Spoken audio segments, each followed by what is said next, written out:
Hey, what's going on, everybody? Welcome back to the Filmmakers Flow. We're on episode 5, which is wild, but we have made it 5 weeks straight. Let's go. Thank you for being here. If you've been here for all those, and if you're new, welcome. You got 4 other episodes you can go watch. So I'm glad to have you here. So I'm gonna be referring to my notes. A lot of times when I'm doing these episodes, I'm trying to not look down or seem like I'm not looking at my notes, but we're just gonna keep it real. I have a lot of stuff that I wanted to cover, and I'm not trying to just remember it all and miss something. I'm going to be referencing my tablet, so it's all good. So in this episode, we're going to be talking about producing a film, and specifically a short film, because that's what I have experience in. But and more so like on like everything's on the independent level. So, but what I mean is like doing it without having a crazy huge budget or maybe no budget. That's like where I'm focusing on. But these tips translate, because the whole point that I'm going to be kind of getting to within this is that these are things you can practices you can have now that you can continue to build on, that will be good to have no matter what level of filmmaking you're on, from the smallest level to the highest level of filmmaking. But I want to talk about, there's 2 ways that you can do a short film, and you can do it the professional way, or you can do it the unprofessional way. And when I'm saying pro, I don't really. It's not like it has to be Hollywood huge level blockbuster, and that's not what I'm saying. Doesn't have to be some union project or anything like that. It doesn't have to be shot in LA or have this huge crew. That's not what I mean by professional. It has nothing to do with the budget size. It's about how you handle and conduct yourself, and how you conduct the pre-production process, how you conduct, being on set with the crew, and afterwards. You just want to be able to handle all these things in a professional way. Not saying that you can't have fun, because I know sometimes for people this is also a hobby, something that you may do where you're not even getting paid. But even in having fun, I still think it's good to do things with some form of professionalism. And all I mean by that is that you're taking it seriously. Not so seriously that you're so rigid that you can't even enjoy the process, but I just mean seriously in a way that you're not just slapping things around. You're not just like, oh, I don't care about this, and wasting people's times.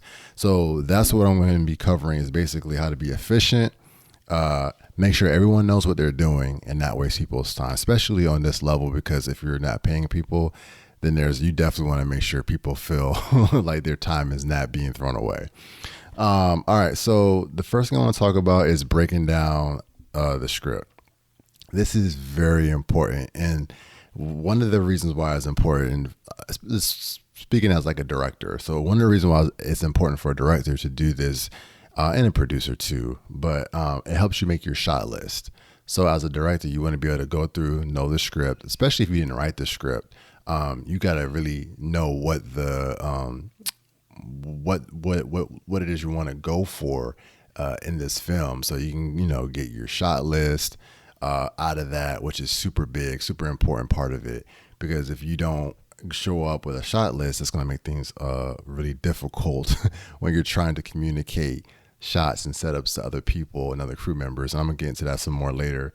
But yeah, one of the other reasons why this is important is knowing for scheduling, because if you have a shot list, you can make a schedule for the day of shooting.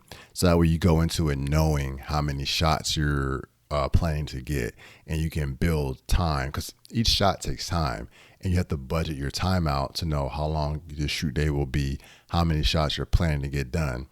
Another aspect of that is also knowing like what the shot list will help communicate what gear you're going to need for this project. Because if you have let's say okay, I want a wide shot. Okay, cool. Is that a wide shot that's on sticks? All right, we just need to have it on a tripod, or is that like a wide shot that's moving? So it's things like that that matter. Or if you like, I want this a shot that starts at one position but then booms up into the air. Okay, well that means we need either a boom or a crane or some way of getting the camera up into the air.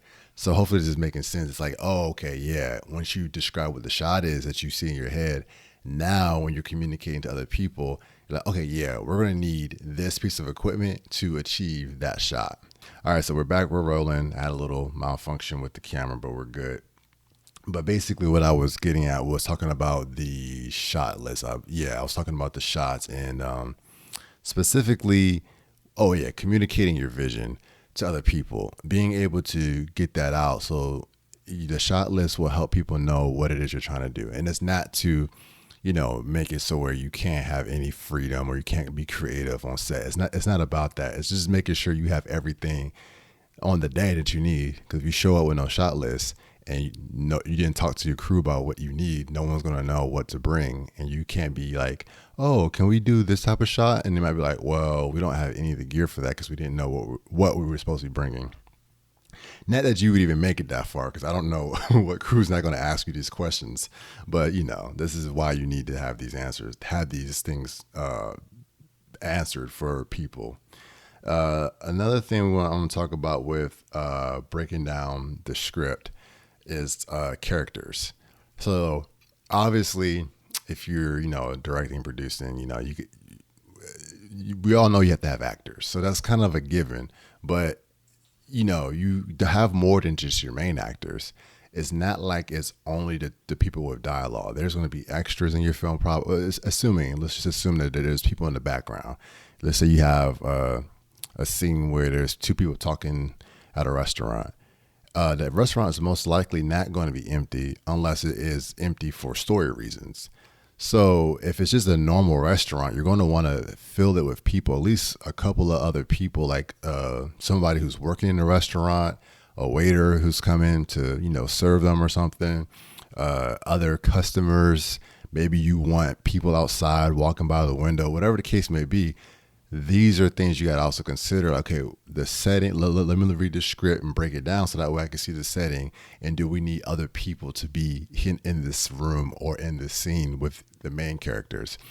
Taking for granted that you are already, you know who your main characters are, but that's also, part of it.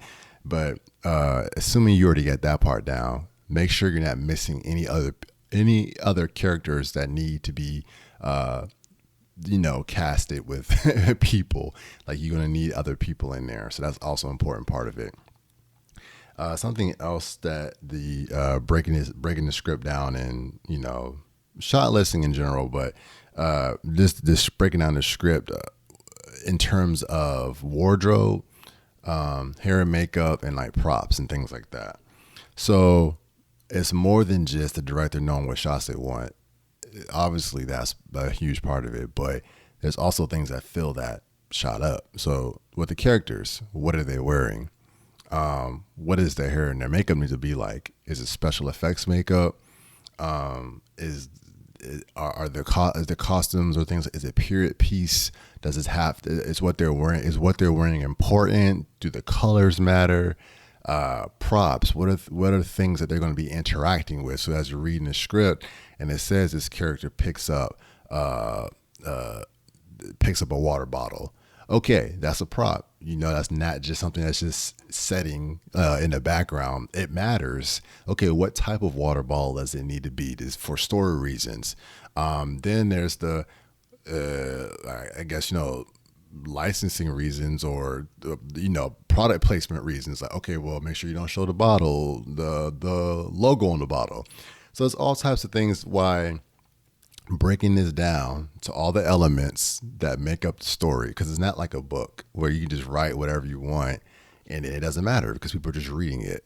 This now has to be translated into a visual medium, and now all those things that were on the page have to be filled with people, with props, with locations, and we need to have certain types of gear and cameras and lenses to capture all of this. So that's, a lot of the main reasons why it's super important to break down the script. I already kind of touched on the shot list a little bit, but, just to go a little bit more in detail on that, you want to be able to communicate with your director of photography and the other departments, other G&E departments, grip and electric. You want to be able to tell them, okay, we have these many shots and this is the equipment that we need. And it's also important because something that happens a lot of times when you're on a a film shoot is, let's just say as a director, you just finished a shoot. Now you want to deal with your actors. You maybe want to prep for the next scene. The crew typically will be setting up for the next shot or the next scene. And you don't want to be there on day having to explain.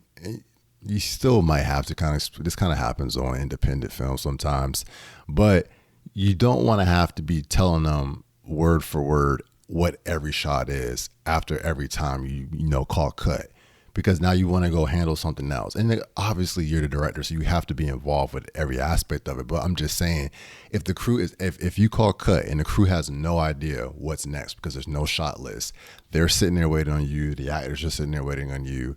And it's not the best use of their time, because let's say, cool, you do that.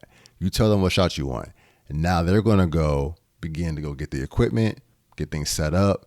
But they could have been doing that beforehand. So while you were talking with the actors, or maybe while you were even filming this scene, your gaffer is talking to the other electric, and your key grip's talking to the other grips and saying, hey, go off to the side here in this other location and start prepping this setup. Start prepping the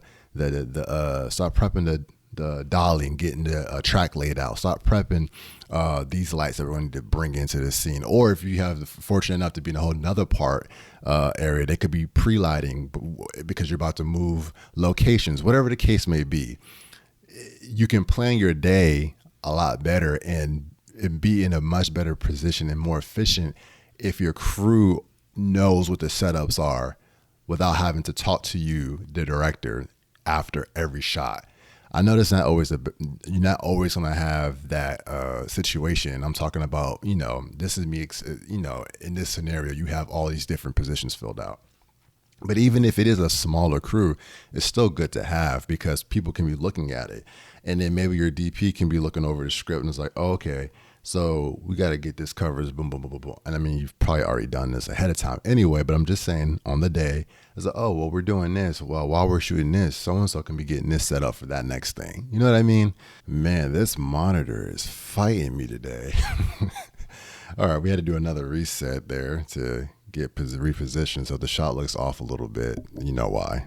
Audio, the audio listeners won't have to worry about that. All right, so let's talk about planning the day and the actual shoot day, planning that day and scheduling it out. So one thing I want to talk about is number of shots. Sometimes, especially young filmmakers who are just starting out, sometimes you can become very overzealous, and especially student filmmakers.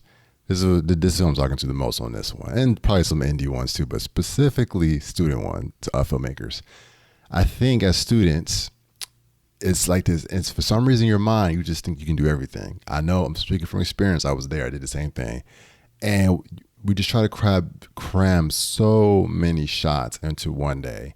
And then when you look at it, it's like, why you didn't have to do that? It's like, you're just excited. You're just wanting to do the best project in the world.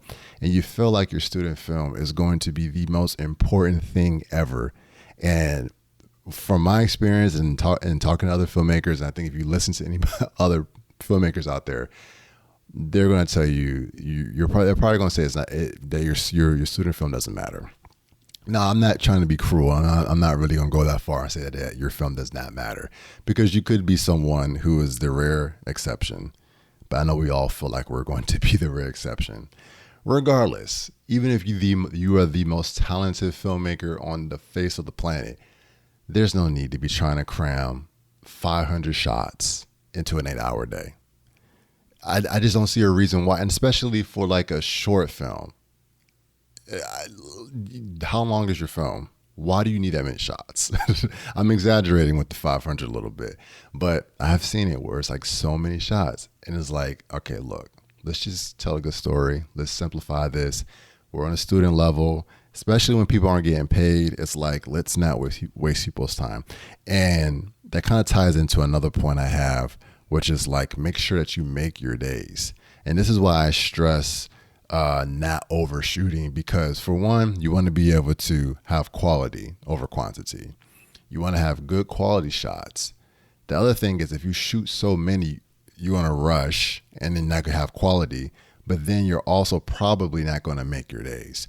Because the thing with shooting film is, so especially if you only have this, like let's say you only have one day, because usually how it goes, especially like on student projects and things, you only have like a couple of days and there's no wiggle room. It's not like we're on a pro level where we can just schedule in like, reshoots or pickup days. We can't do that. Assuming maybe you can, but let's just assume that you are not in a position to where you can just schedule all this extra time. Maybe you've already maxed out your budget. If you had to pay people, the actors have something else to do. You got people who are out here volunteering to help, and they're like, I'm not coming back for whatever, you got to make sure that you make your days. Because another thing is, as you're working in this industry, you want to build up a good like reputation. And if you're the person who like is always overshooting, who never makes the days, is always long hours, super longer than what you promised people that they would be done, because people have plans of doing things. And like I said, especially on this level when it's like volunteer, you want people to feel like their time's not wasted.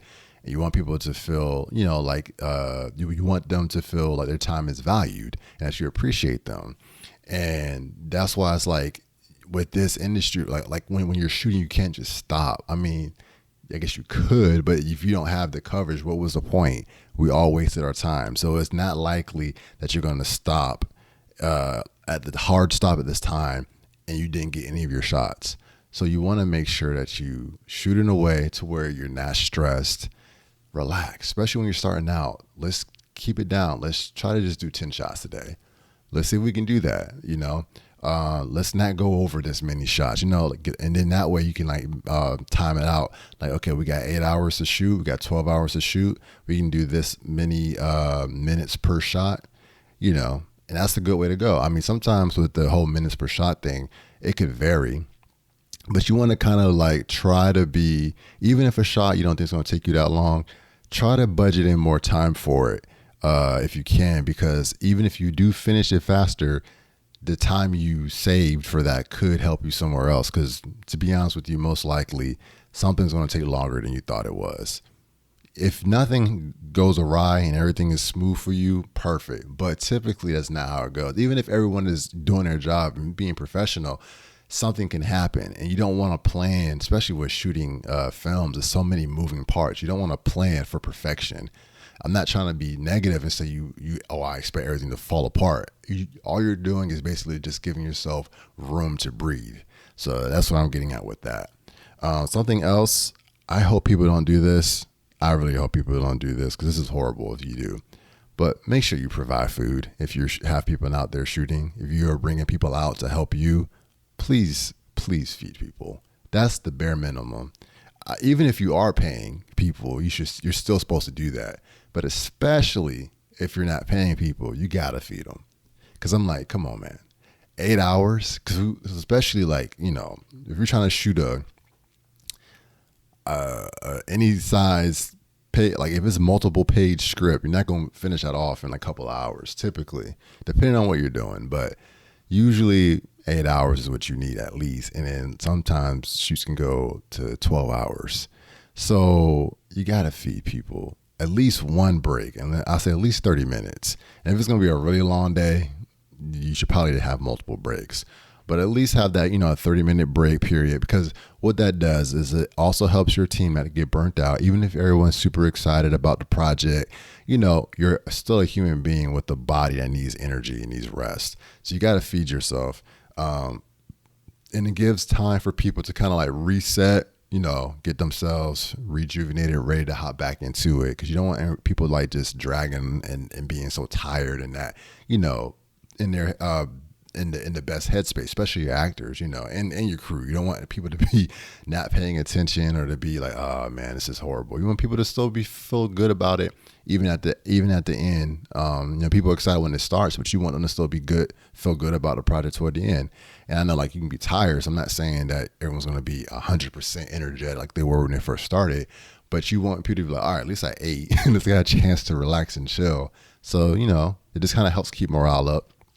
And then I know it's hard, but as a director, I would say try to stop and eat too. I know usually that's a time to when you're like a higher up position, like a DP, producer, director, whatever the case may be, you want to try to use that time to fix problems that may have happened on the set. But if you can, make sure you take a break too, because it'll help you get a clear perspective and to reset for the rest of your day. But yeah, try to make sure everyone gets a break. Don't make people work through it a break if possible. Like I've been on sets where that's happened before too, especially like when I came up in like the G&E department, and about, oh well, can you like come set this up while everyone else is taking lunch? And I guess that's all right if you are going to get a lunch later, but sometimes I'm not sure how that's going to work if you're shooting and they need you to be back on set to set up stuff. But just try to give everyone at least 30 minutes. That's all I'm saying. That's my suggestion. And those aren't like super crazy, like groundbreaking things or anything like that, but it just helps your day to be smoother and for people to, feel good. Something that I try to do, I just did on my last shoot that I did, was I gave everybody gas money who came to help me out. I wasn't able to pay, I wasn't able to pay anyone, but I provided food. I stuck to the day, made sure we finished when we said we were going to finish. And I gave everyone some money for gas. So, it's like, I just wanted them to feel appreciated. I say, yeah, thank you for taking your time out of your day. Obviously, for me, food is non-negotiable. But then they didn't ask me for gas money, but I gave it to them because that's what I wanted to do. Because I like, hey, you had to spend something. You had to exert your energy, and you had to spend your gas. You had to spend money for gas to come here. So let me at least cover that expense for you. So that's some of the things I think about when I'm having a budget. Obviously, I feel like I'm in a somewhat more of a fortunate position that I have so much gear already, so I don't have to rent on anything or buy anything. So most times, all I really need is just people to help me and help me execute. And I tend to keep my crew small as well, so that way that helps to keep the expense down for food and for doing things like giving people gas money. So yeah, I kind of, my next point was to talk about budgeting time, but I honestly already talked about that somewhat. But I will kind of just skip the shooting aspect of it and talk about, how budgeting time is important for other departments like, hair and makeup. I mentioned lunch too. I said definitely give at least 30 minutes for lunch, but let's just talk about the hair and makeup department. So, yeah, those things take a while. Even when they don't, even the simplest makeup and the simplest hair, this is not me trying to call knock on nobody. It's just what it is. It takes time. You'll be like, like you would assume, it's just, they're just throwing some foundation on or something so people don't look shiny. Oh, they're just fixing their hair up. That's still an art form that takes time. Even the most basic of it takes time. So make sure that you are allotting that. You got to figure, okay, what time is crew coming to set up? Now I got to make sure I give time for the actors to get into hair and to get into makeup and get that coordinated. So you want to work that out between both hair and makeup, assuming there's different people doing those things. And then wardrobe as well, getting the clothes, because let's say you got people come in and bring in multiple outfits, and then like, okay, let's see what this outfit looks like. Again, typically, best case scenario, you've already planned this stuff out. You've already done camera tests. But let's say you didn't have time for all this. You definitely have to be on it with your time management and budgeting time for these things. So yeah, you want to make sure that you give hair and makeup enough time. If you plan to have rehearsals on the day of, you got to make sure that you plan that out. And you want to be able to say, okay, my actors are in hair and makeup. My crew setting up. Let me see. So while they're setting this up, and then once my actors got hair and makeup, I don't want them just sitting around. That's the perfect time to now go ahead and do some rehearsals. So, it's just little things like that. Definitely talk to all the departments, the different department heads, and see how much time they think that they'll need. And then try to see if you can, I would overestimate, especially starting off. Probably would overestimate everything. And I'm saying do that ahead of time, so that way you build this into what your days are looking like.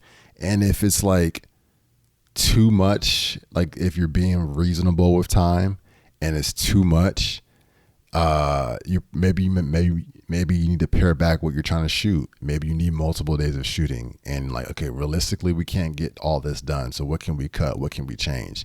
So this is why it's good to map all the stuff out ahead of time, so you're not there day of like, what happened? I'm scrambling. I had no idea how long hair and makeup was going to take. I didn't know they needed an hour to do 10 different people, which is probably extremely fast, honestly. But I'm just throwing that out there. You want to make sure that that you're giving yourself enough time. Let's see here. Another thing you would probably, okay, yeah. So I think that I feel like I have covered those pretty well for what I want to talk about as far as, pre-production and then shooting day. I want to go into post-production, because you don't ever hear anyone talk about this. At least I don't think I ever really hear anyone talk about or give suggestions on handling post-production. So this is my wheelhouse. So I might be going a little bit deeper than you need to, but it's just good things to think about. And these are tips I would suggest thinking about and planning for, even if you are directing the project yourself. It's still good to do these things and think about this. But one of the main things I think that's important is to be in constant contact with your editor, and make sure that you guys are talking about what your expectations are. Because I've had this before where I just kind of assumed something as an editor and I didn't communicate with the director, and time was going by and it's like, oh, hey, where's this at? And it's like, oh, I didn't know you were ready for this yet. I thought we were waiting for something else. You know what I mean? So it's like, it's easy to kind of let things kind of, just go, especially if your editor is volunteering too. But you want to be able to communicate. You definitely want to communicate. You don't want to just assume that they got it, or, oh, they're just going to edit and then send me something.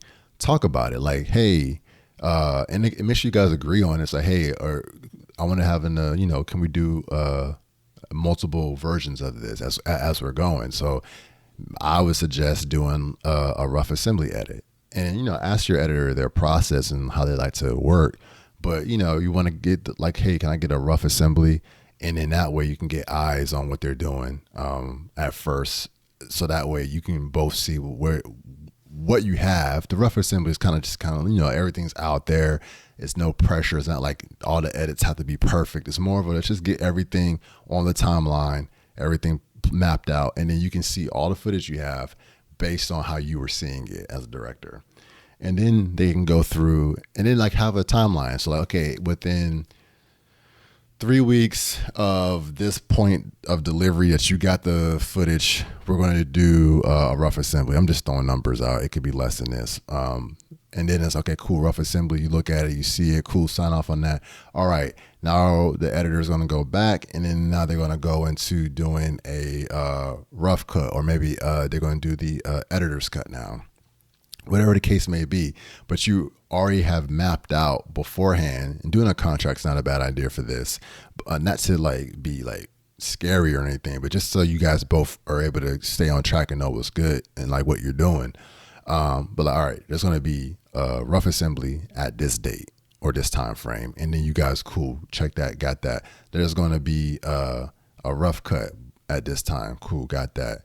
All right, the first pass on the first pass after director gives their notes, cool, we're there. That was our fine cut. Now we're going to do another cut, whatever the case may be, after revisions, and then that final delivery. It doesn't have to be that many. I'm just throwing things out. You can have, I've had multiple types of deliveries, and then at different phases, like when we were expecting to see different parts of the film, how it looked with color, how it looked without color, the different things like that. So those are the different, like timeline wise, you want to schedule that out with your post-production person, with your you might not have a post-production supervisor, but with your editor, You want to map that timeline out so that way you guys are both on track and communicating. Not saying you have to hound them, hound them down or anything like that, but if you have that, beforehand, that dialogue, you both know what you're expecting going into this.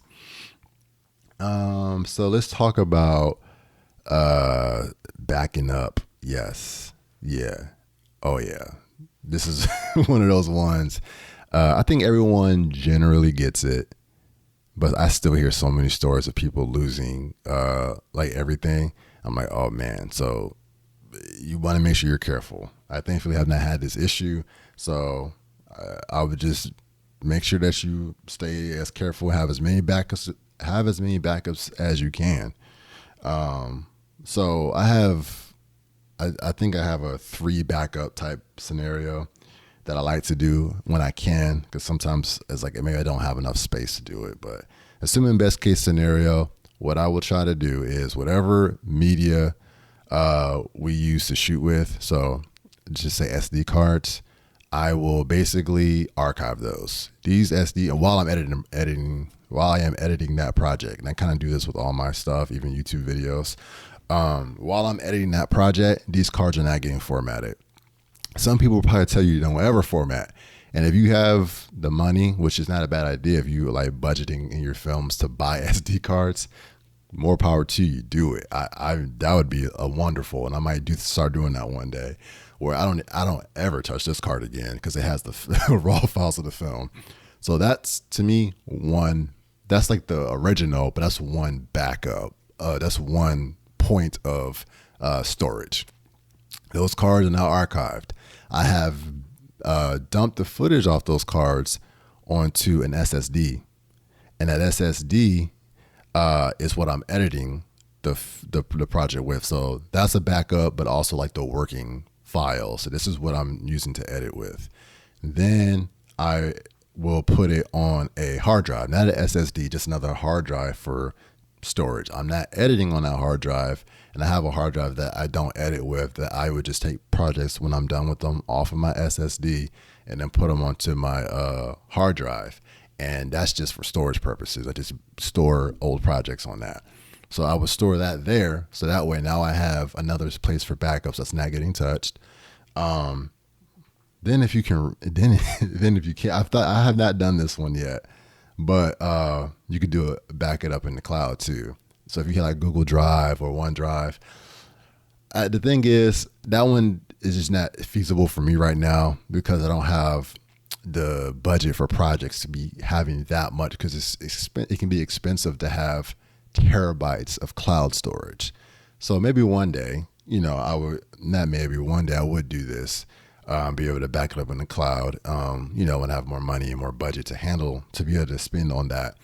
So that's so what is that? You got the SD cards, you got the SSD that you're editing on, the hard drive, and then the cloud. So that's like 4 places that these files are living. One of those, if all else fails, one of those should be okay. And if you lose all of them, oh man, I'm sorry. I guess this project was just not supposed to be made. I say that jokingly, but yeah, I guess the only thing you could do is maybe do maybe do 2 hard drives. I did that with someone. We had two hard drives. And I still took the files off and no, I didn't do that for that one, but you could do that to 2 hard drives. I would suggest doing the editing on an SSD because it's just faster.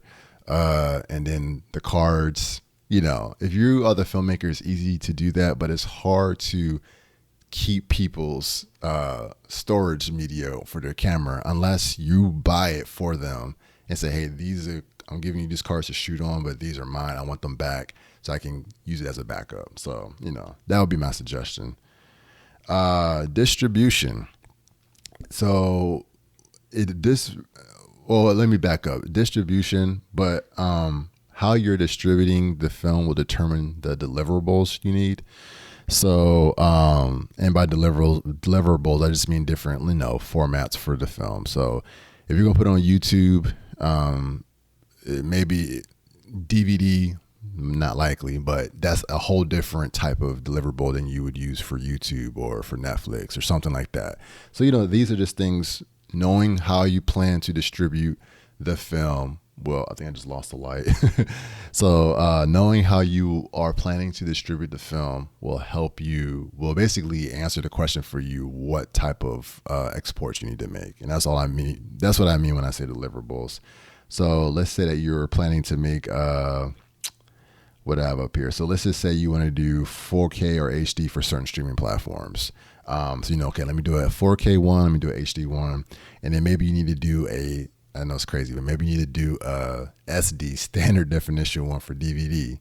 Not likely, but hey, I had to do one recently. So I was like, oh, wow, I have to actually do a SD one. So that happens sometimes because some people still use DVDs. I know it might seem crazy, but some people do.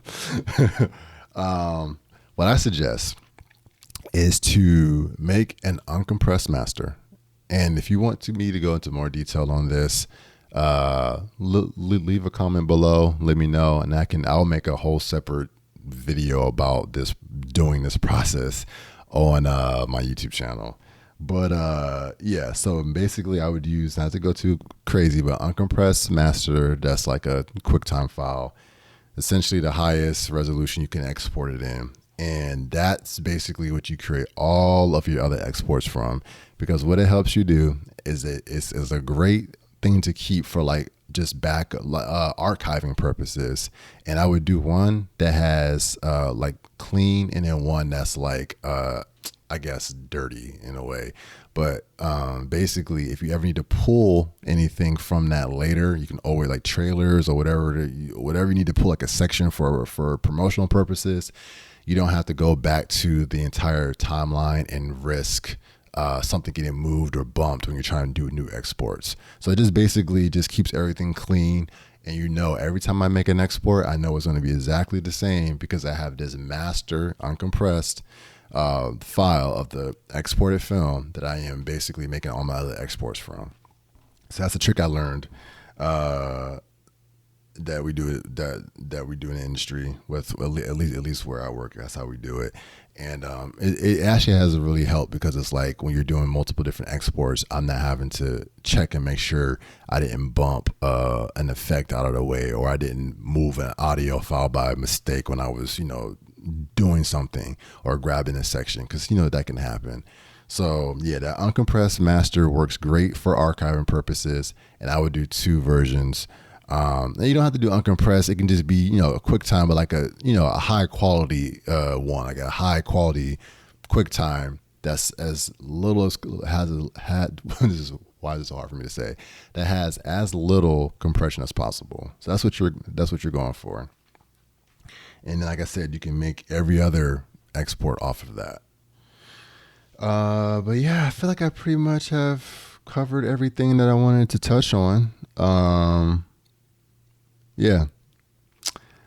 But yeah, to just kind of summarize it up, you want to make sure that you go into these films having a game plan. That's just the whole point of all of this.